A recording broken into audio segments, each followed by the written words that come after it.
It's interesting when you look at our late monarch because there's still so much more that we didn't know about. But I wanted to share this particular story with you because we're often told, aren't we, exactly what a great mimic our late Queen was. You know, she could do wonderful impressions of people, regional accents, and apparently her particular forte was none other than the 1940s ukulele playing banjo star George Formby from Lancashire. He was an incredible force at the cinema box office during the 1940s and really had a loyal following right until his early death in 1961 up in Lancashire, I believe near Preston, yes, just outside Blackpool, I think. But what was interesting about George was he was the everyman. He was the precursor, dare I say, to the very talented Sir Norman Wisdom.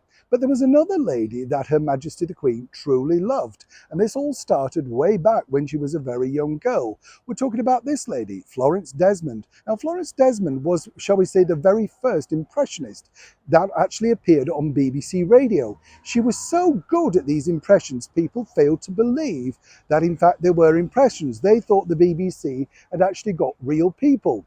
So Florence was asked to re-record her Hollywood party, as she called it, for HMV Recordings. This became a mega smash. I mean, a huge selling record, over 1 million. And apparently, according to a very well-placed source, Her Majesty, the Queen and King had to get a copy of this for the princesses, Margaret and Elizabeth, because they loved Florence so much. Now, Florence had been a variety turn. She was very versatile. She was an actress appearing in a movie in 1936, no less, with George Formby. Perhaps that's exactly where Queen Elizabeth or Princess Elizabeth actually first saw her. And then she appeared before royalty in 1937 at the Royal Variety Performance. But it was her impressions of the greats of the day, you know, the big stars of the day, like Joan Crawford, Myrna Loy, Carole Lombard, Greta Garbo.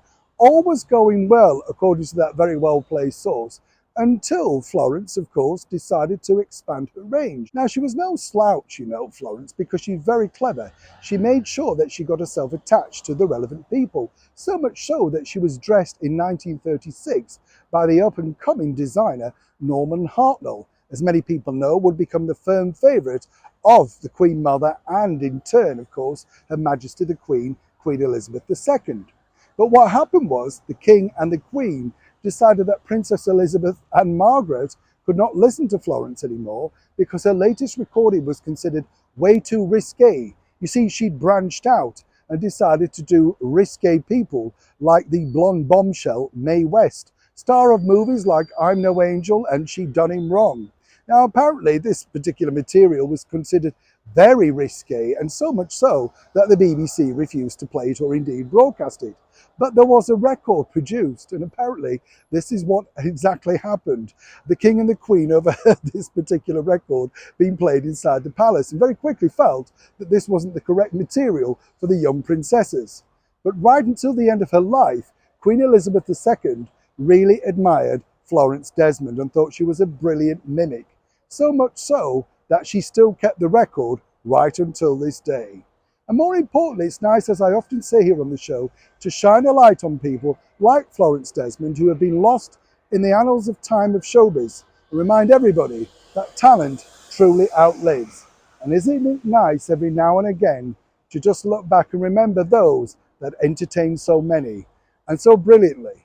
If you want to have a listen, check her out. She's on YouTube. And more importantly, see if you can laugh like a royal. As ever, please do like, share and comment below. Neil Sean in the very heart of London.